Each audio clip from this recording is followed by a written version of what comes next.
Hello, you're watching HiBiz. I'm Sujata. National Statistical Office NSO estimate India's economy to grow 9.2% in the current financial year, supported by the robust farm, mining and manufacturing sector.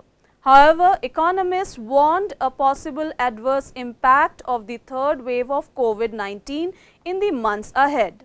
In 2020-21, a national lockdown forced by the COVID-19 onslaught had left the economy battered, with GDP contracting 7.3%. The NSO estimate for the current financial year is a little lower than the RBI's GDP projection in its December 2021 policy review. The RBI has projected the third quarter, October to December 2021, and fourth quarter, January to March 2022, to grow 6.6% and 6% respectively. Real GDP has grown 8.4% in July to September 2021 after a sharp 20.1% jump in April to June 2021.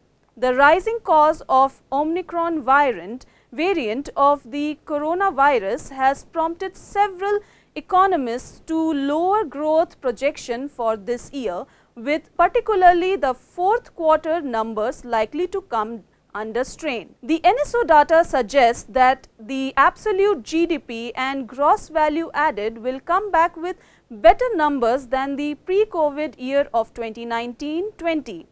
While government spending will remain buoyant, investments too have picked up and are estimated to be more than the level in the pre-COVID year of 2019 to 2020.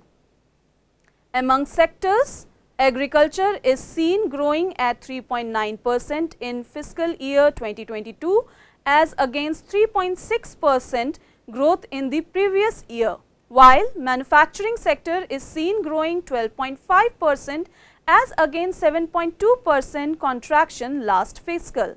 Electricity generation is estimated to grow 8.5% as against 1.9% last year. Trade, hotels and transport services are projected to post a growth of 11.9% owing to the base effect in 2020-21. It had contracted sharply by 18.2%. This service segment is still estimated to be below pre-pandemic levels, while the real GDP growth is estimated to be 9.2%. The GDP in nominal terms, which factors in inflation, is estimated at 17.6% for 2021-22. as against a contraction of 3% in 2020-21. This reflects highest prices, the inflation estimated to be 8.4% for the full year. Thank you for watching HiBiz.